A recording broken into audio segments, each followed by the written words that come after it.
Sasso insecticide spray and coil. Kumentuntum prekun.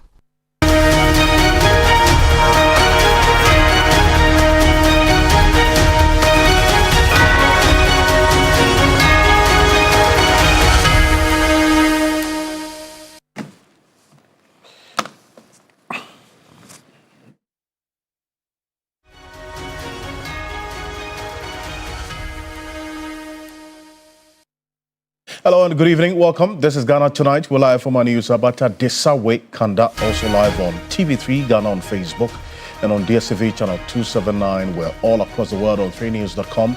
I'm Alfred Concert. Tonight, as Ghanaians continue to bear the brunt of the power outages, with government working around the clock to bring all turbines back online, the minority is blaming the energy minister's policy direction for the current situation. So we would have a response from the Energy Ministry and an update on what is being done right now. We'll tell you as well about the areas that would suffer the power outages tonight into tomorrow morning and then the most part of tomorrow. So stay with us. Also, Ghana Water Company says it is struggling to supply water to parts of Accra due to the power supply challenges.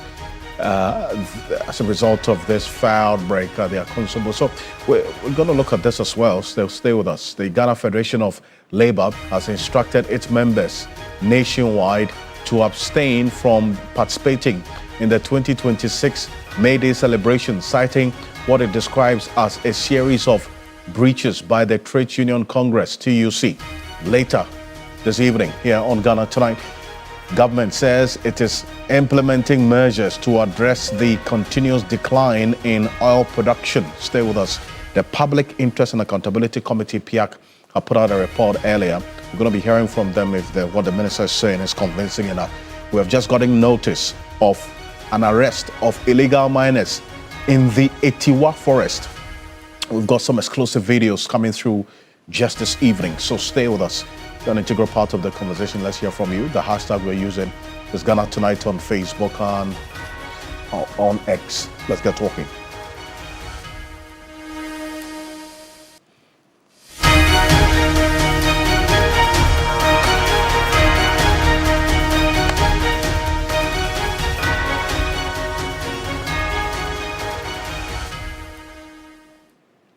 Let's set a focus on our briefs.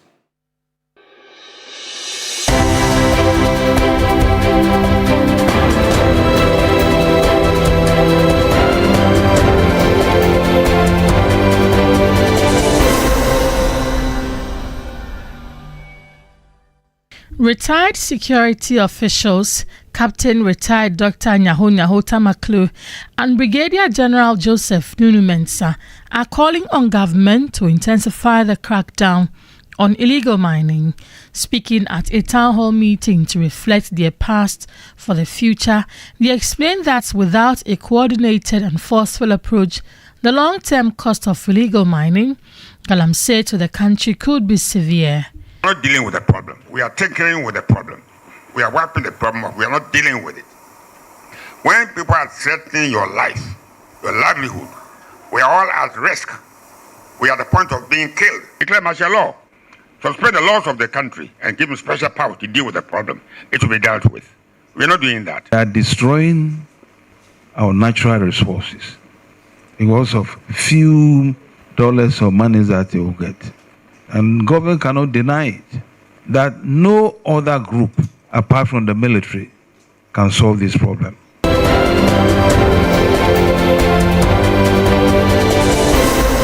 The minority in parliament says the energy minister must face scrutiny just like the Gridco chief executive officer, indicating that John Jinapur's policy direction and government neglect of the energy sector recovery program have caused the recent power outages.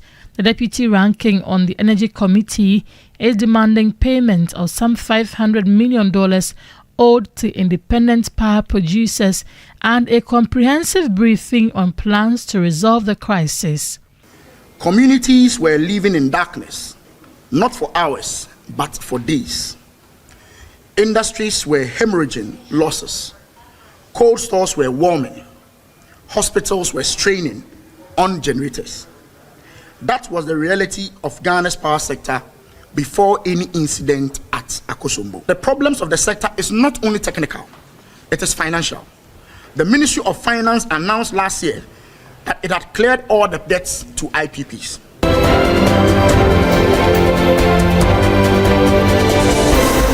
The Public Utility Workers Union, PU, says more than 8,000 workers of the Electricity Company of Ghana, ECG, are living in fear.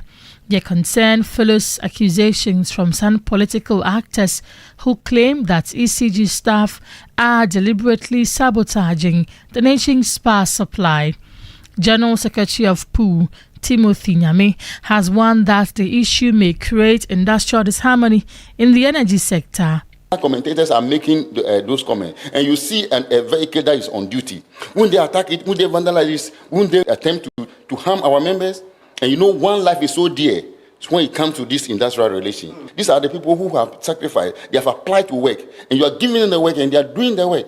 When they are not working, you sanction them. Is that not what they do? They sanction them continuously when they don't work. But when they are working, and then there's a record, there's evidence that, oh, this one is not to them, and you blame them, we have cause of. So we are calling on them to refrain from doing that.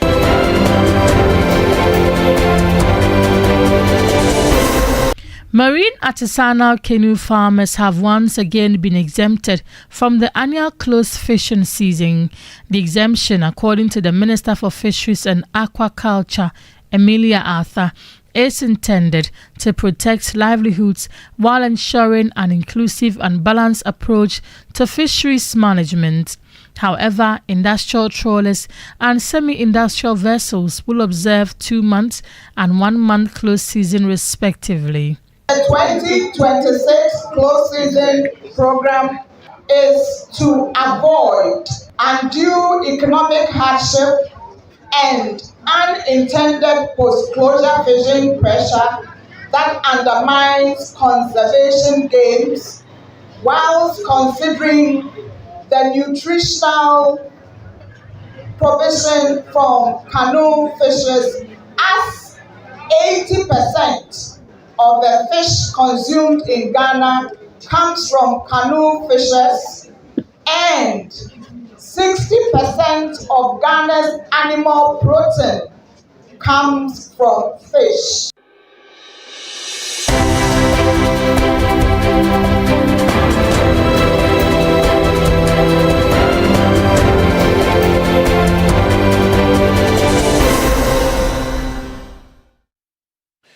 It's more news on 3news.com. Make some time and visit 3news.com. This is Ghana Tonight.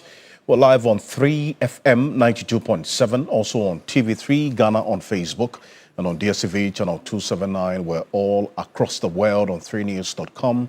As always, proudly brought to you by Flamingo Paint, Simply Superior, Sasso Insecticide Spray and Coil, Tum Precom.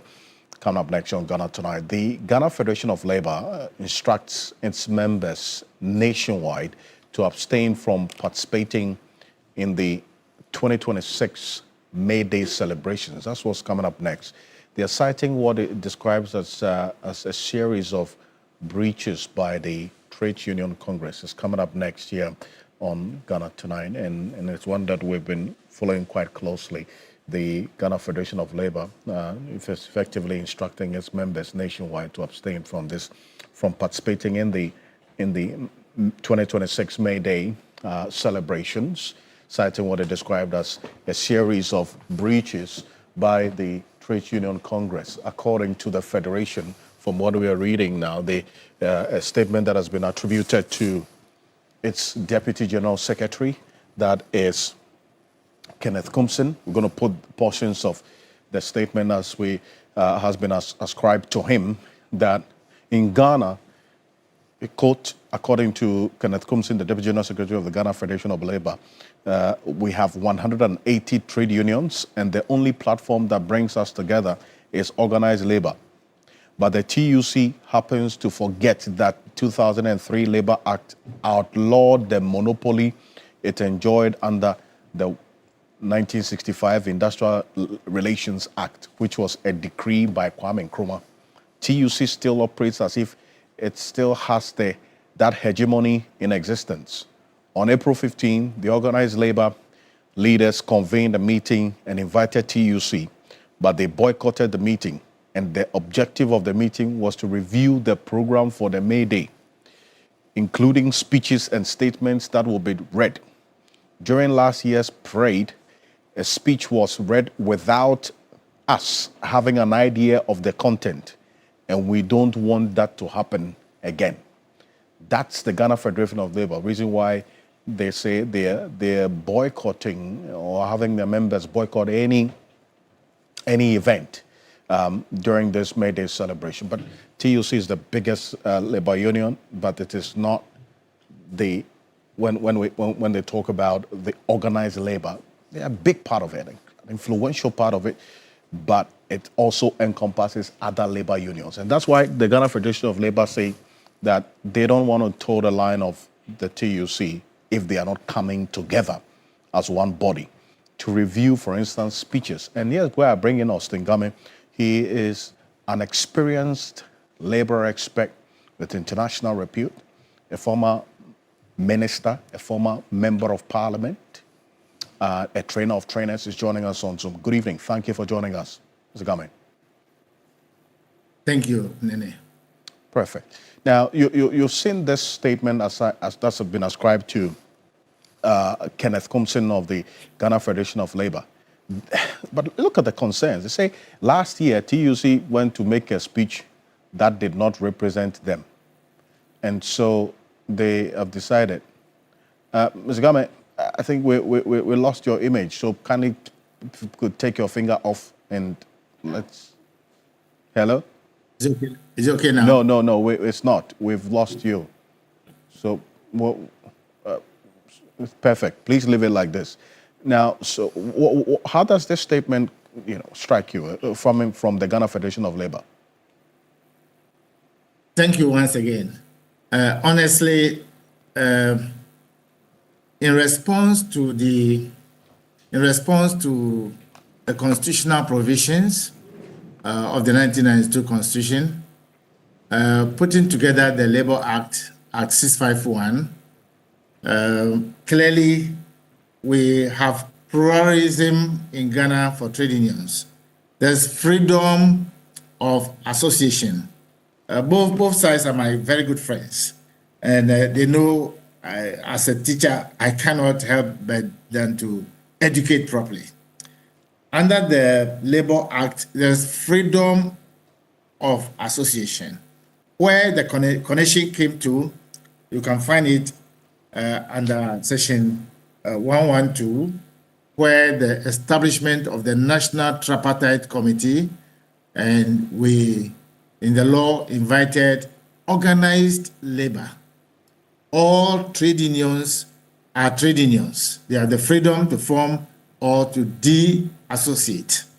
But when they come together, to enable them to work together cooperatively, they are to come under the banner of organized labor. And therefore, the body that has the most representative, that is in population, could be the teachers, NAT, or maybe the nurses, or CLOSAG, or people who are affiliated to the Trade Union Congress, like Public Services Workers Union, and so forth and so on. When they come together, they have affiliated the Trade Union Congress as one unit. And therefore, if they are the majority or the most representative, then they will lead the other members together. They have the same appreciation, the same understanding. They are supposed to meet, have a conversation, agree on what they are putting. Because when the thing comes out in the name of organized labor, whether you were present or not present, you are connected. Therefore, it's only fair that they don't introduce friction into their system. They will have to come together under that banner of organized labor, have a conversation about any issue concerning them, and when they reach consensus, that is what will be delivered by either the Secretary General of the TUC or whosoever they prefer at that material time to be the spokesperson for them. So the choice is theirs. And you see, they make this point in the statement that they put out that, yes, the TUC obviously has, in terms of population and influence, as compared to the likes of Ghana Federation of Labour, you would say the TUC has more in terms of impact, influence, and then the kind of the footprints in the labour front. That's not a contestable position. What they are not happy about is that they convened a meeting which they were supposed to discuss, for instance, speeches that were supposed to be delivered and so on, because of what happened last year. And the TUC boycotted that meeting. And so if there's going to be a statement, it's not going to be representative of organized labor. I mean, how can this be addressed?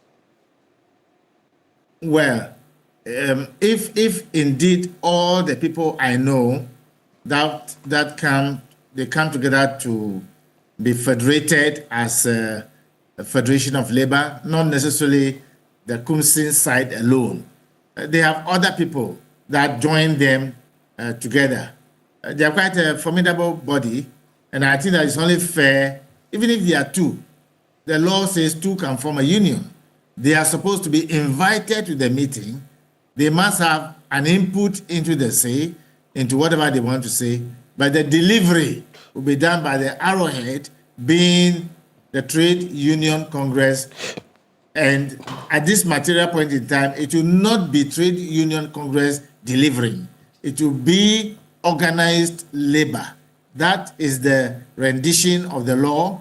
That is expected to be the practice and not any other way around.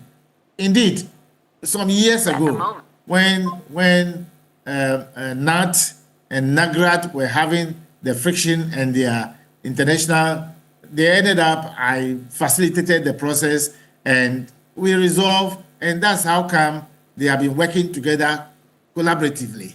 And so it's only proper that both sides see themselves as people who are seeking to protect the common interest of the working people and not the personality issue. So I will urge them to just put away their feelings and come together. It's not too late. May 1st is just some days in front of us. They should come together, have a conversation, and not go to argue as to who is right and who is wrong. That is not the field for them. The fact that these are entrenched positions that both parties have taken, in what form should this mediation take, for that matter, now, with what you are proposing? In a minute, before I let you go. I think that they are very capable people. They can have a self-mediation between them if they don't want a third party. They can have a self-mediation and agree on some ground rules and be able to not to be entrenched in their position, but to have a simple conversation about what the way forward should be. It's about being on the same beach. It's about being sure that what they are doing is in the interest of the members who are their customers and who pay dues to them. They should remember the people who are their customers, the workers, who are the ordinary people. I urge them, they're my friends, I urge them to come together. If they want me to help facilitate it, I'm available. Everybody knows. Right. Mr. Game, appreciate you for this. Thank you. Thank you so much for joining us. Austin Game is a labor expert joining us with this developing story, as a matter of fact, with what has been described as some discord or some disagreement in on the labor front regarding what the labor front will be representing on the May Day. For instance, speeches that have to be made and so on. They want to have a harmonized approach and some consensus to that effect. They are raising questions about the TUC's separate position on this matter. It's one that we'll keep an eye on because it's just a few days to May Day. So the coming days is one to watch. But this is Ghana Tonight. Coming up next is just some information we've just received. The rapid response teams have arrested 24 suspects in the Etiwa Forest Reserve over illegal mining. And this happened just about some 6 hours ago. A rapid response team drawn from 6 units across the country has arrested 24 suspects for engaging in illegal mining activities in the Etiwa forest. That's what you see on the screen there. All these 24 suspects have been arrested. Those are the ones seated on the floor.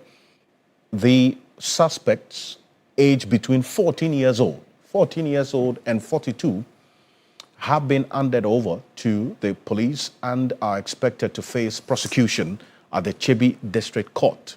Now, during the operation, the team dismantled and burned makeshift structures constructed with polythene sheets along with pumping machines used for the illegal activities, or these illegal miners. Several other suspects reportedly fled the scene. So the 24 you are saying, they're not just the only one. There are quite a number of them, we understand, who fled the scene. The Etiwa Forest Reserve, which spans approximately 235.5 square kilometers, has come under increasing pressure from illegal mining in recent years, leading to significant environmental degradation. So this operation we're talking about entered into the early hours of the evening. So these are the evening videos the pictures we're showing you. So an operation that lasted quite a number of hours. And these pictures we just got some few minutes ago, showing you exactly what has been happening this evening. According to the Forestry Commission's latest findings, an estimated 4 hectares of the forest reserve, that's Etiwa, roughly the size of 4 football fields, have already been affected by illegal mining. It actually could be more.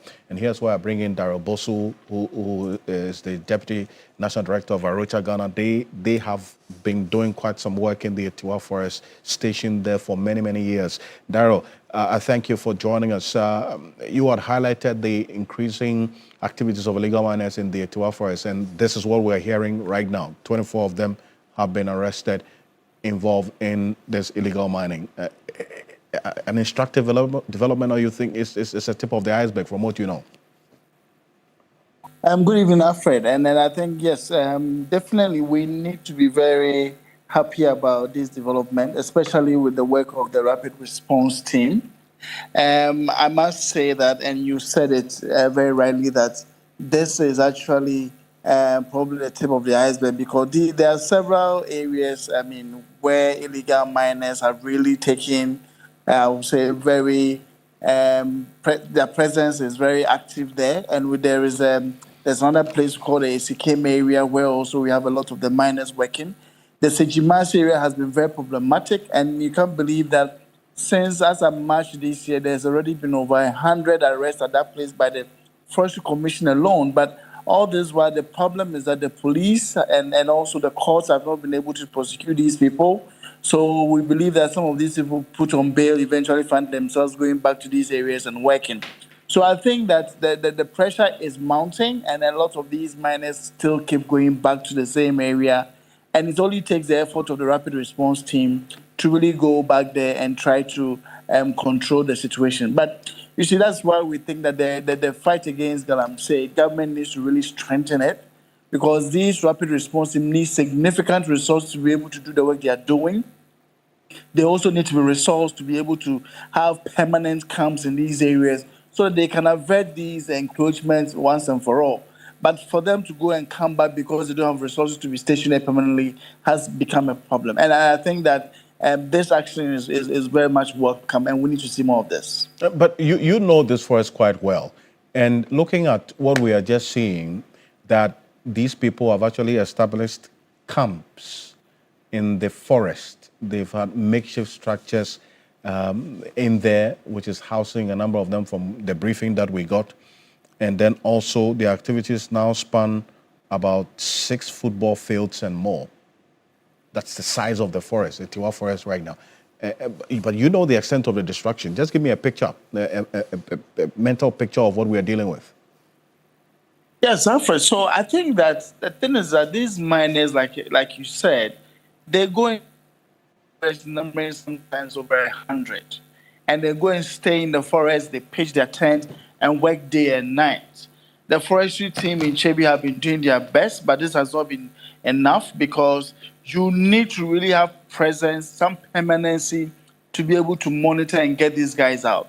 And if we are talking about 100 people in a particular location, and if I also tell you that there are some other locations with also equal number of people, it tells you how very, very serious it is. If you go to, for example, a community like Isikim, not far from Sejimase, almost everybody in the community, most of the miners in the community, when they get up in the morning, they make the forest their thoroughfare, they move into the forest, and they send food, they send resources, everything. They go and pitch camps. So if you recall, not too long ago, we shared some area view of some of the activities. And these are the guys who are sitting alongside the rivers and really mining and polluting the rivers coming from them. So it's really quite an extended activity by these legal miners. And that is why I say that until we really resort the Forestry Commission to set up permanent camps in these areas, the miners will keep going to these areas. Unfortunately, we are not even getting a lot of support from the police.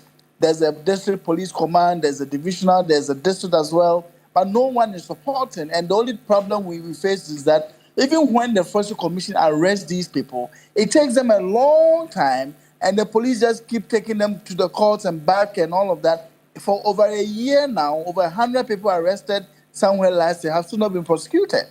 So it really creates a lot of burden for the Forestry Commission to keep doing this back and forth and not really wasting resources just trying to prosecute these people. So, Alfred, it's a very, very serious situation, and not only Sejimase and also Esikim, all around the perimeter of the forest reserve, there's really a lot of encroachment, and we really need to see the Forestry Commission adequately resourced to be able to bring this under control. And you're saying that over 100 of these illegal miners who have been arrested over the last 1 year in the Tua Forest have not been prosecuted. The Attorney General... Not as yet. I see. Not as yet. Right. The Attorney General gave an indication of what could possibly be the problem. If you recall last year when he was giving some updates at the Jubilee House, I know that your organization was represented at that meeting, not you, but somebody from your organization. The Attorney General did indicate that when they take some of these people to court, they are granted bail, and then the next moment they find themselves back in the pit. Is that what you've also been observing? Yes, Alfred, and that is a problem. If the state says that they are very determined to do Galamsey, you would expect some very coordinated action. It's not that these people were not arrested on site. That's why I say that this government has set aside Act 995, which gives them all the powers they need to prosecute people who are found culpable engaging in Galamsey. All of these people are arrested in the forest reserve, which is already an illegal activity. They are arrested and taking Galamsey. It's also an illegal activity. So I don't know what the courts are waiting for. And if you take the Eastern region, for example, there are only 2 courts that are only adjudicating over issues relating to Galamsey. So that is also the problem. You see, the government said they were going to set up special courts and make sure that if issues related to Galamsey within 6 months, these cases will have been dealt with because the evidence is there. And Act 995 also talks about summary convictions for people engaging in Galamsey. Somehow, this government is pretending as though the courts are inactive, the courts are unable to really sit over these cases and make sure they bring conclusion to them. We really don't understand why the Forestry Commission, instead of spending very adequate, spending resources on these forest reserve, are spending all their money taking persons they have arrested back and forth between one court to the other for over a year now without any prosecution. So there's a problem with the coordinated manner in which the government is addressing this Galamsey issue. It is so ad hoc, not coordinated at all. And it's the same case with all the arrests that NIMOS is making. So I really think that there's a problem with the bit of the prosecution bit. It was the same with the previous administration, somewhere 2017, 2018, with Operation Vanguard and Operation Hot. I think that we are just repeating the same mistakes. And that's why we are not seeing real results now. Dara, appreciate you for this. Thank you. It's a pleasure. It's a pleasure. Thank you. Dara Bosu is the Deputy National Director of Arocha, Ghana. They're doing their work in the Etiwa Forest.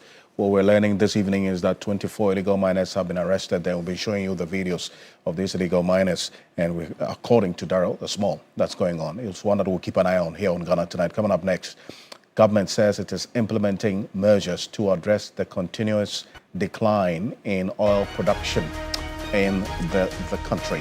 And this was in response to a report which we touched on earlier. We're going to hear from the Energy Minister, Dr. John Jenabo, yesterday during that engagement or the accountability series when he gave an update on what government is doing or his ministry is doing to address the impact of this fire outbreak at Akonsombo, it indicated that government says it's implementing measures to address the continuous decline in oil production. Ghana's crude oil production has declined for the 6th consecutive year, 6 years continuous, dropping from a peak of 71.4 million barrels to about 37.3 million barrels in 2025, a compounded annual average decline of about 9%, according to the PIAC report that was released earlier this month. They made a few recommendations that government, through the Petroleum Commission, develop a framework to boost investment in existing production fields, particularly 10 fields where output has underperformed. Well, this is what the minister said when a question was asked about oil production and what government is doing to address these concerns. Take a look. For the first time in 6 years, the continuous decline of our oil production this year will halt it and turn it around. With Look Oil, I have good news for you. Next week, I'll brief you. Something positive is happening. Very positive. We're making a significant headway, and we are determined to address that challenge. We are making the sector attractive. All the big majors are coming in. Shell is showing interest, Chevron is showing interest. Petroleum Commission is leading us in that agenda and working with diligence, with transparency, and there's certainty now in the sector. So we are on course. In the downstream sector, in countries like France, in London and other countries, South Africa, Kenya, Tanzania, they don't even have the fuel. There are shortages there. Some countries do not even have the fuel. We've never suffered any supply disruption. We are rather providing subsidy. So we are on course, and sometimes we get these challenges. But I know that we overcome this challenge. Well, that's Dr. John Jinapo, the Minister in charge of Energy and Green Transition. Now, according to the PIAC report, this is what we do know when it comes to our production of crude over the last, at least we tracked the last 7 years, and it clearly reflects what PIAC has been talking about. From the year 2020, let's take a look at this. In the year 2019, 71.4 million barrels of crude oil in that year, declined to about 66.9 million in 2020. 2021, 55.1 million barrels. Then in 2022, declined slightly to 51.7 million barrels. In 2023, 48.2 million barrels. Then that same quantity in terms of barrels of crude oil produced in that year was maintained in the year 2024. Then in 2025, last year, here's what we, according to the PIAC report, the country produced in terms of crude oil. 37.3 million barrels of crude oil, 2025. That's a decline from 48.2 million barrels to 37.3 million barrels. Let me bring in Mr. Richard Elima, is the chair of the Public Interest Accountability Committee, PIAC. They are the source for this information that you see on the screen right now. Mr. Elima, good evening. Thank you for joining us here on Ghana Tonight. Good evening, Alfred. Perfect. Now, you heard the minister there, says that already some measures have been put in place, mentioned Look Oil and others and other investments that have been or are being done to address this continuous decline in the crude oil production over the years, as you highlighted in your report. Convincing?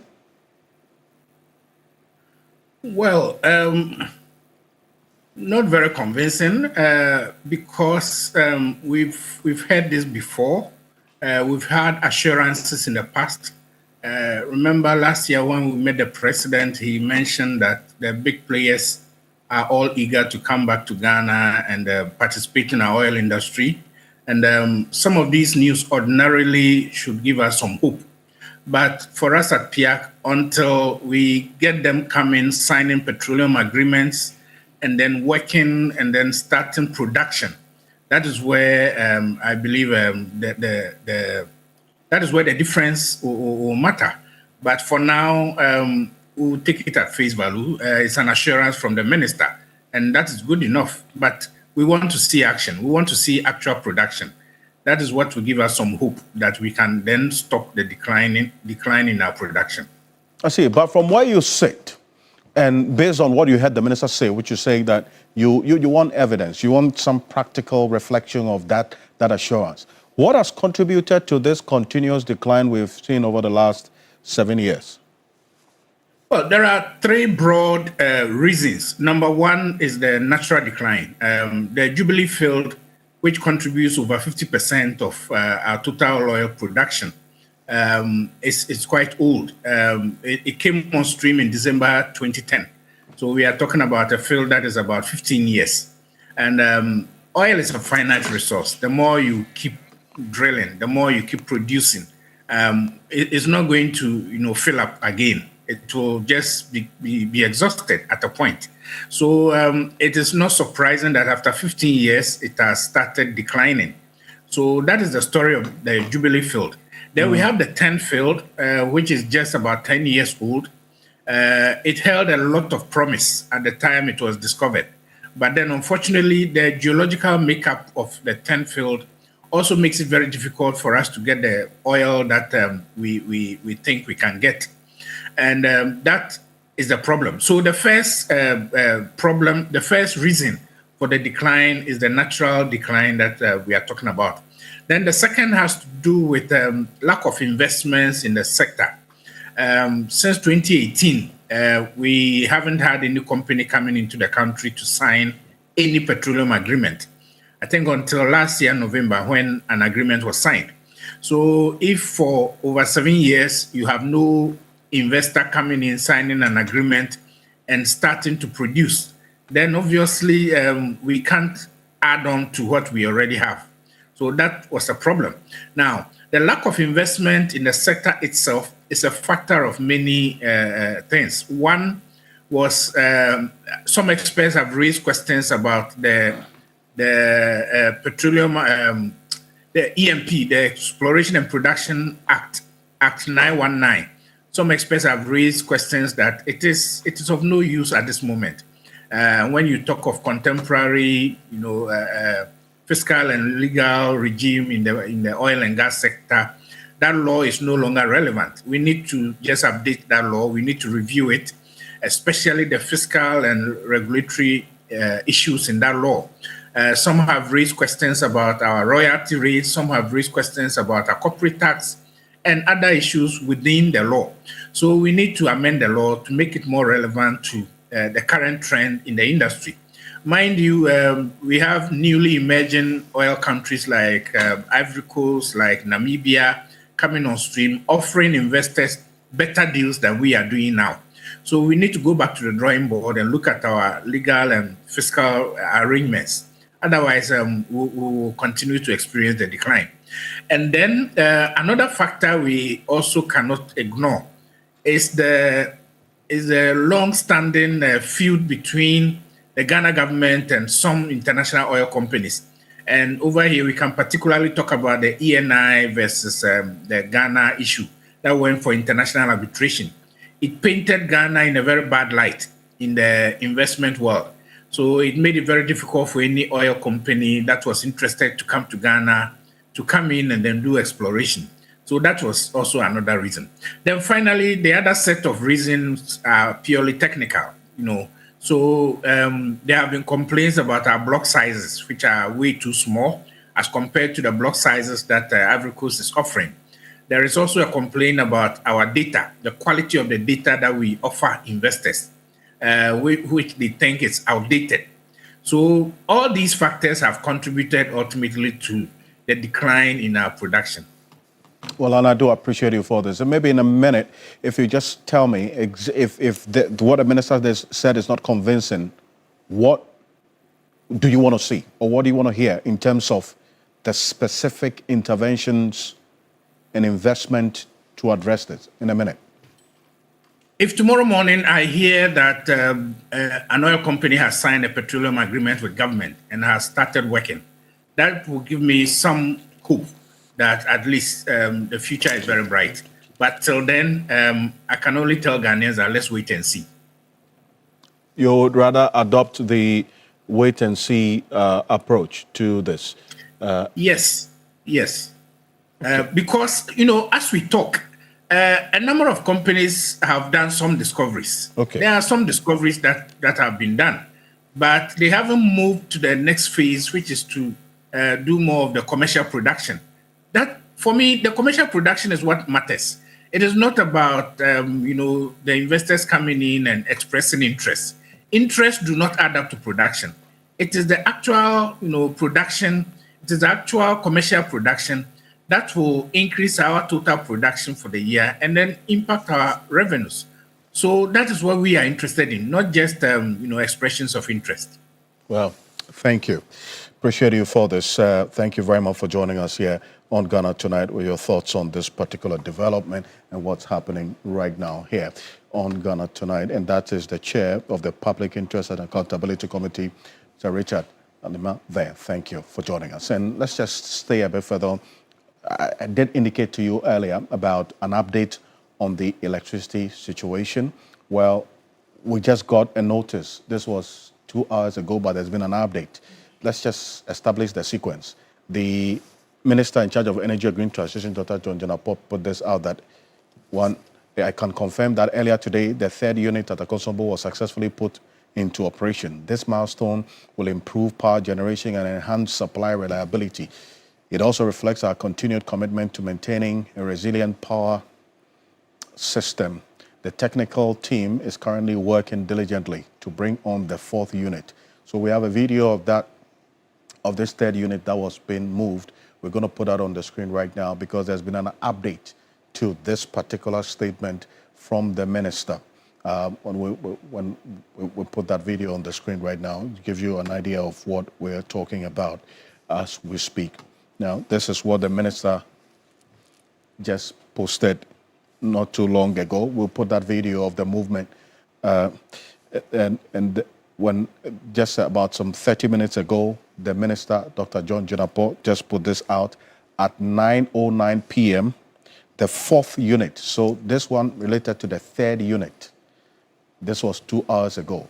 Just about 30 minutes ago, the minister has just given an update. He says at 9:09 p.m., the fourth unit at Akosombo Dam was successfully brought into operation. An encouraging step that strengthens power generation and reflects the dedication and the expertise of the team behind the effort. So this is just some 30 minutes ago. So this is the fourth. So all four units, we understand, now have been brought on board, all 4 units at the Akosombo Dam. So this was just 30 minutes ago, the update we got from the minister, Dr. John Jenapop, on this. So this is it. It says at 9:09 p.m., the fourth unit has been brought into operation. And this says, it's an encouraging step that strengthens power generation. Let's just come through. So and before we go for this quick break, and right afterwards, I'll tell you the areas that would be affected by a power outage tomorrow. But the Electricity Company of Ghana wishes to inform and acknowledge that there are pockets of unplanned power outages currently being experienced in certain parts of the country. These outages are largely due to distribution challenges, including obsolete infrastructure, weakened cables, and overloaded transformers within their network. To address these issues, the government, in collaboration with ECG, has commenced a Transformer Upgrade and Replacement Program, TURP, which is being implemented in the phases across the country. As part of this initiative, over 2,500 transformers are being installed across ECG's operational areas to enhance capacity and improve the reliability of power supply. Due to these upgrading works, planned outages will be carried out and the public will be informed accordingly. ECG is actively working to resolve these challenges as quickly as possible. That's the information that they have just brought, and sincerely apologizing for the inconvenience caused and kindly crave their patience and understanding of all affected customers. If you're experiencing such challenges, the ECG says, please be assured that they are in terms of their engagement and also the work they are doing is as swift as possible, and they are working diligently to reach you. Please call the hotline, ECG hotline, 0302 611 611. 0302 611 611 to report any unplanned outages, and their staff will promptly respond to your concerns. They remain committed to the mandate of providing reliable and consistent power supply to all Ghanaians. And at the back of this announcement by ECG, after this quick break, I'll tell you the areas that they have published on their Facebook page earlier today that power outage will be experienced tomorrow, for the most part of tomorrow, from afternoon to morning, afternoon, and evening. We'll be back shortly. Stay with us.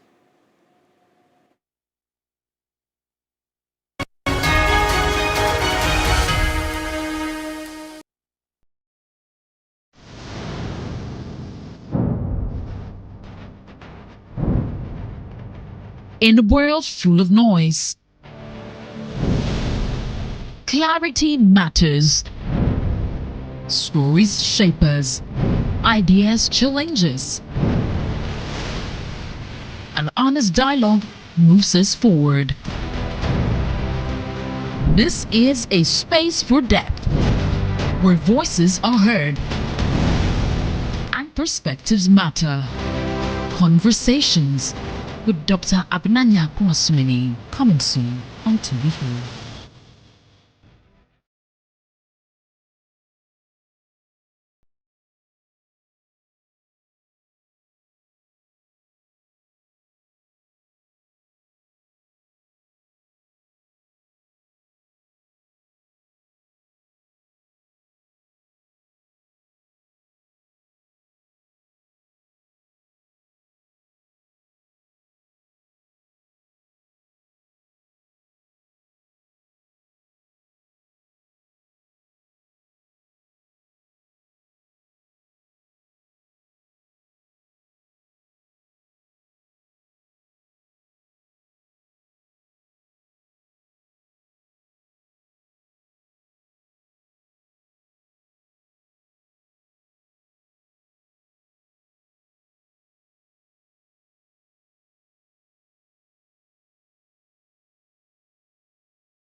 Welcome back. This is Ghana Tonight. We're live on 3FM 92.7, also on TV3 Ghana on Facebook and on DSTV channel 279.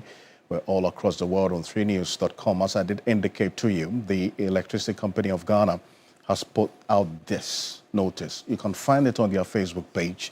They say that the general public in the Volta region, Volta and OT regions, due to the fire outbreak at Great Coast Substation at Akonsombo, which has reduced power supply to the Volta and Ochi regions, power supply will be interrupted or curtailed in the underlisted areas from 12 noon tomorrow to 6 p.m.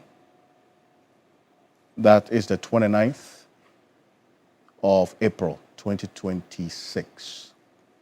Affected areas, as you see there, Joje, Ave towns, Nogokpo is going to be affected by this outbreak.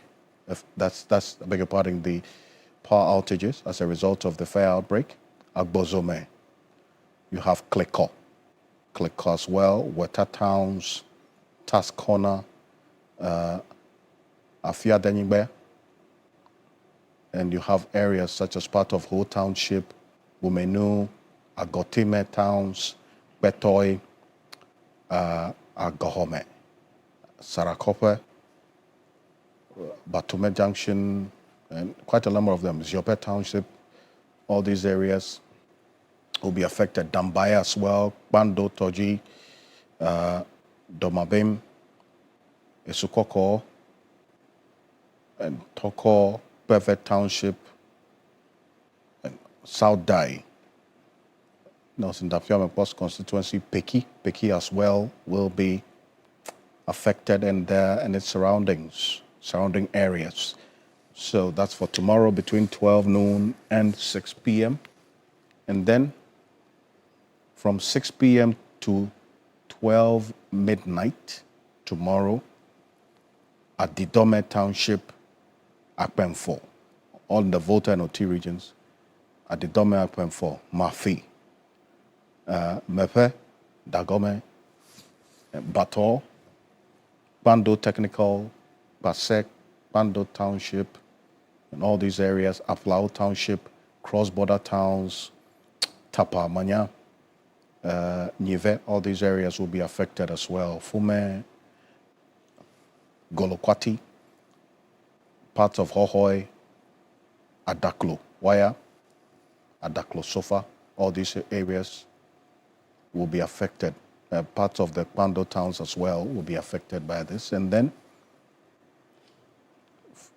see there as well, the Ashanti region, Domiabra, Apromasi, Apiedu, Kokobing, Donyina, parts of Fejiso, and Bremang, Afranco, Mampong, Kumewu, Nsuta, Agona, Mamponting, Sofoline, Complex, Nkawie, Esikuma, and its surrounding areas. You have Antwerp. So you have, it's interesting, some of these areas are going to be affected. So in the Ashanti region, Antwerp will be affected by this outbreak as well. There's Fufu, Asaman, Nketia, parts of Kronum, airport, the airport area as well, parts of Pankrono, and also Krapa, in all these areas, Mampong, parts of affordable housing will be affected as well. So it's a wide area of impact from what we're seeing from this ECG notice. That the first notice is from 12 midnight to 6 a.m. So from 6 a.m. to 12 noon, these are the areas that will be affected in the Ashanti region. Asanso, Zongo, Apodom, Asokori, all these areas, Kwabrafoso, Tutuka, all these areas, Kwamang, Sanfueduam, and Mankraso, Boating Chrome, and all these areas will be affected. Dabang, Ahojo, Sepasi, Afari, Nkaria, parts of Nkaria again, in Kuransa, low cost, Mfensi and Menshia, Kofredia, Kokobing, all these areas as well will be affected. You'll find the full complement of this on the ECG's Facebook page as well. Well, the minority earlier today addressed a press conference. They're making a few demands, and they point to not just a technical situation. They say there's a financial challenge as well that's affecting what we're seeing now in the energy sector. Take a look. Communities were living in darkness, not for hours, but for days. Industries were hemorrhaging losses.